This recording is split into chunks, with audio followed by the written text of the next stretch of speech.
Good morning students. So last lecture के अंदर हमने प्लैंक्स क्वांटम थियरी देखी थी एंड प्लैंक्स क्वांटम थियरी के अकॉर्डिंग हमने देखा था कि जो भी इलेक्ट्रोमैग्नेटिक रेडिएशन है, वेव्स है, it has dual nature, wave and particle both, and the wave travels in a packets of energy. Okay, वो छोटे छोटे पैकेट ऑफ एनर्जी में ट्रैवल करता है। ओके, ये हमने देखा था, बट मैक्स प्लैंक ने इसको प्रूव नहीं किया था, उसने सिर्फ स्टेटमेंट दे दिया था अपना। ओके, वही चीज़ हम लोग आज करने वाले हैं कि फोटो इलेक्ट्रिक इफेक्ट आइंस्टाइन ने उसको एक्सप्लेन किया कि wave is made up of packets of energy, wave is made of packets of energy, उसने ऐसा प्रूव किया। तो उसकी जो इफ़ेक्ट है, मतलब जो नाम दिया गया उसको बोला गया फोटो इलेक्ट्रिक इफ़ेक्ट। क्या बोला गया? Photo electric effect. Okay, so photo electric effect में एक्चुअली क्या होता है वो हम लोग देखते हैं कि it is a phenomenon in which the surface of alkali metals like cesium and potassium emits electron, emits वो इलेक्ट्रॉन emit कर रहे हैं when a beam of light with high frequency is made to fall on them। बराबर, मतलब जब भी कोई metal और वो भी पोटेशियम और सीजियम जैसे अल्कली मेटल्स के ऊपर लाइट इंसिडेंट होती है तो वो इलेक्ट्रॉन्स को एमिट करते हैं। ओके, ऐसे इलेक्ट्रॉन्स को बोला गया है फोटो इलेक्ट्रॉन एंड इस इफेक्ट को बोला गया है फोटो इलेक्ट्रिक इफेक्ट। उसको क्या बोला गया है? Photo electric effect. ओके, तो एक्चुअली होता क्या है वो हम लोग समझते हैं कि यहाँ से लाइट का बीम आ रहा है,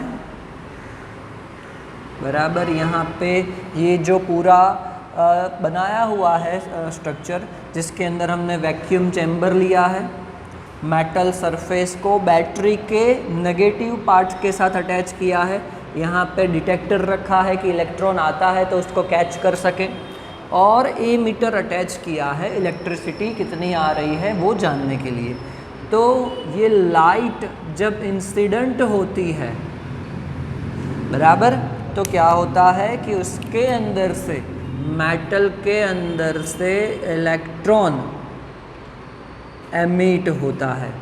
मेटल के अंदर से इलेक्ट्रॉन क्या होता है? एमिट होता है, और ऐसे इलेक्ट्रॉन को हम बोलेंगे फोटो इलेक्ट्रॉन्स, एंड ये जो इफ़ेक्ट हुआ पूरा इसको बोलेंगे हम फोटो इलेक्ट्रिक इफ़ेक्ट।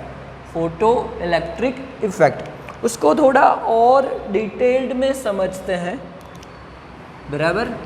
तो सपोज़ हम लोग यहाँ पे एक एक्स्ट्रा मैं फिगर ड्रॉ कर रहा हूँ कि ऐसा मान लेते हैं कि ये क्या है? मेटल की सरफेस है, बराबर, ये क्या है? मेटल सरफेस है।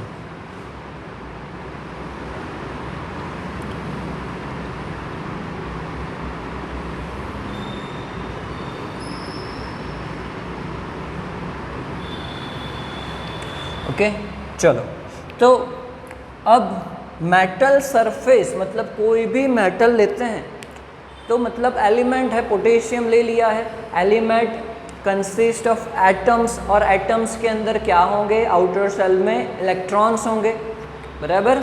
सो इलेक्ट्रॉन्स यहाँ पे दिखा देते हैं कि सरफेस के ऊपर क्या होंगे?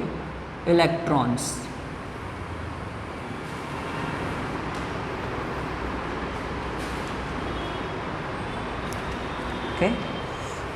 बराबर, तो मेटल के अंदर जो इलेक्ट्रॉन्स प्रेजेंट हैं उनकी कुछ एनर्जी होगी, बराबर, उनकी कुछ क्या होगी? इंटरनल एनर्जी होगी।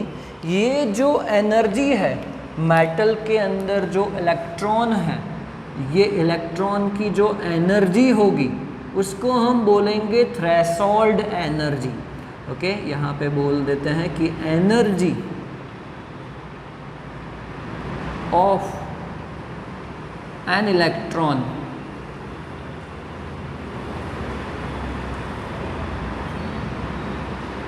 उसको हम बोल देते हैं कि क्या है, E0 बोल देते हैं। और उसको क्या बोला जाता है, E0 को थ्रेशोल्ड एनर्जी।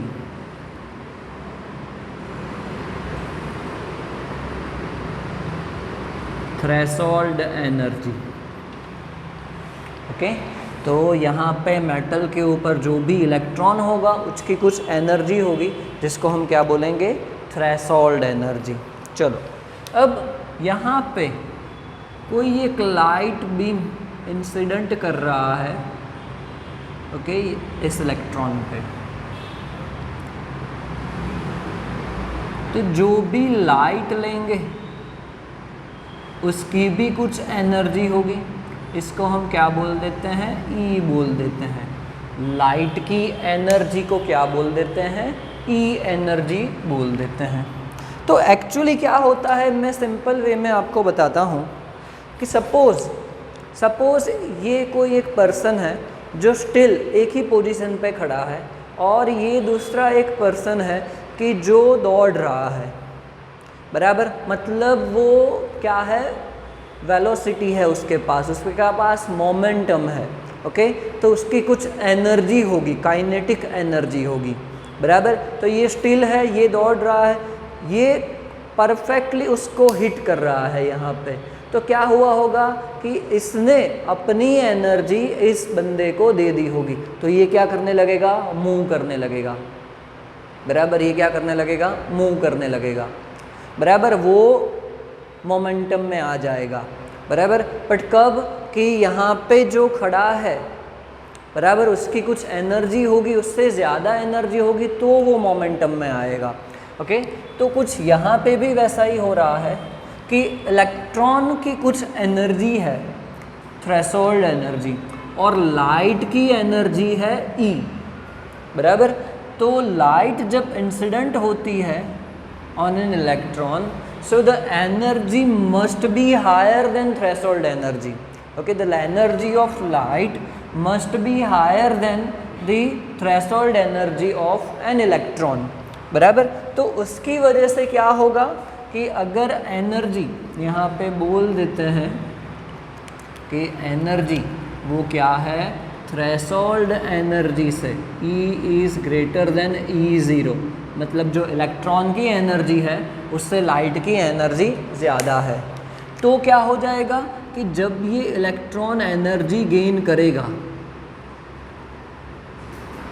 तो वो उसकी थ्रेशोल्ड एनर्जी जितनी है उसको वेस्ट करके, उसको खर्च करके क्या निकल जाएगा, बाहर निकल जाएगा। उसको खर्च करके कहाँ पे, बाहर निकल जाएगा ये, ओके। अब इलेक्ट्रॉन बाहर आ गया। अब इलेक्ट्रॉन की एनर्जी कितनी होगी, उसकी एनर्जी कितनी होगी कि लाइट की एनर्जी उसने एब्जॉर्ब की थी, और E0 थ्रेशोल्ड एनर्जी उसने बाहर निकलने में वेस्ट कर दी, खर्च कर दी। तो उसकी एनर्जी कितनी हो जाएगी, E माइनस E0 जितनी उसकी एनर्जी हो जाएगी। अब क्या होता है कि जो भी एनर्जी उसकी बाकी बची हुई है, बाकी बची हुई एनर्जी वो कन्वर्ट कर देता है काइनेटिक एनर्जी में, वो कन्वर्ट कर देता है काइनेटिक एनर्जी में, बराबर। क्या हो जाएगा कि जो एनर्जी उसका बाकी बचा है वो किस में कन्वर्ट हो जाता है, काइनेटिक एनर्जी में, तो वो मोमेंटम में आ जाता है, बराबर। तो यही जो इफ़ेक्ट है उसको फोटो इलेक्ट्रिक इफ़ेक्ट बोला जाता है, बराबर। उसको क्या बोला जाता है, फोटो इलेक्ट्रिक इफ़ेक्ट। तो यहाँ पे एक चीज़ आपको समझाई हुई है, threshold energy. So the energy of an electron is in metal is known as threshold energy. To eject an electron from metal, energy of light must be higher than the threshold energy, बराबर। Energy of light must be higher than the threshold energy. अगर threshold energy से वो ज़्यादा नहीं है तो electron eject नहीं होगा, बराबर। सो यहाँ पे बेसिकली नंबर ऑफ इलेक्ट्रॉन्स जो एमिट हो रहे हैं पर सेकंड वो डिपेंड करेंगे, डायरेक्टली प्रोपोर्शनल में होंगे frequency of frequency of the incident radiation, जो लाइट इंसिडेंट हो रही है उसके ऊपर। बराबर। तो अगर यहाँ पे हमें फॉर्मूला बनाना है इसका, बराबर, कि हमने ये पूरा मैटर सीखा, तो एक यहाँ पे हम लोग फॉर्मूला बना सकते हैं कि टोटल एनर्जी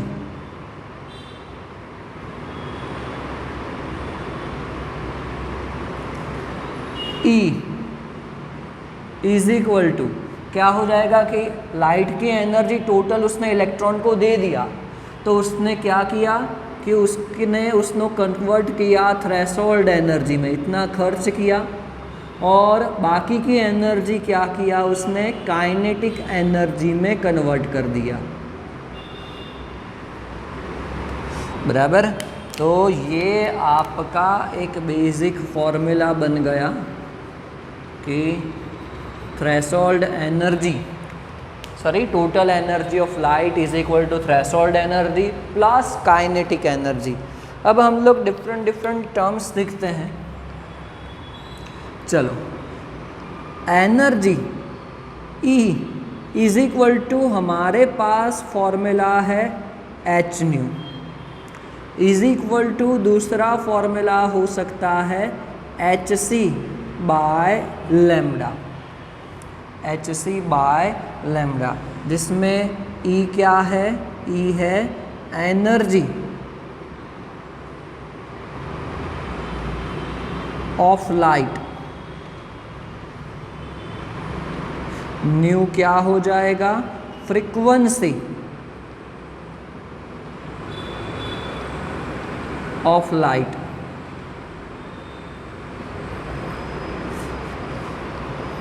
H आपका प्लैंक कांस्टेंट है,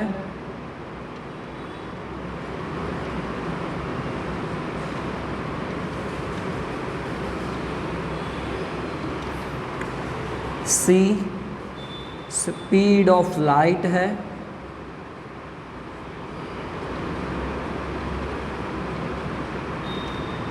and lambda is a wavelength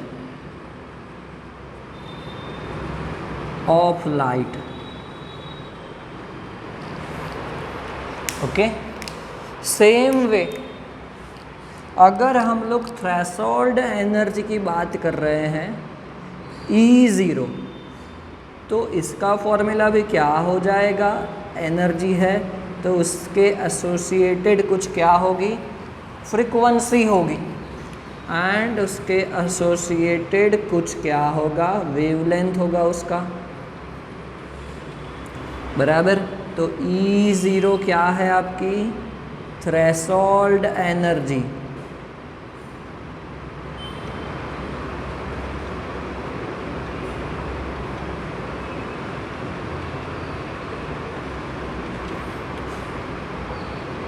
new zero क्या हो जाएगा, थ्रेशोल्ड फ्रीक्वेंसी, थ्रेशोल्ड फ्रीक्वेंसी हो जाएगा। बराबर। एंड लैम्डा ज़ीरो क्या हो जाएगा, थ्रेशोल्ड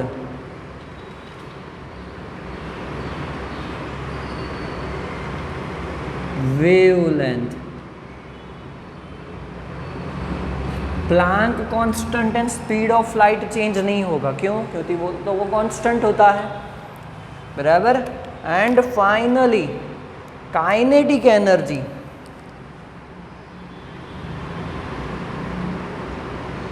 उसका फॉर्मूला क्या होता है, 1/2 mv²। क्या हो जाएगा उसका फॉर्मूला, 1/2 mv²।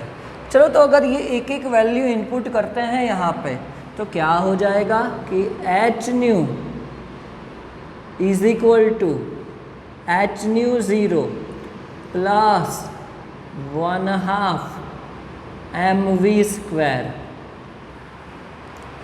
बराबर। तो ये एक आपका फॉर्मूला बन गया।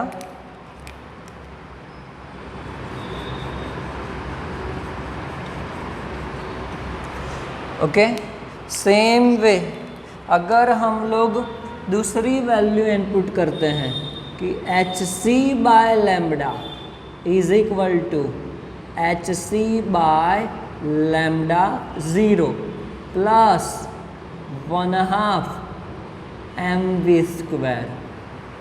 ओके, ये आपका दूसरा फॉर्मूला हो गया। तो इसको आप जैसे यूज़ करना चाहो, जो भी आपको एग्जाम्पल्स के अंदर इंफॉर्मेशन दिया है उसके हिसाब से आप यूज़ कर सकते हो।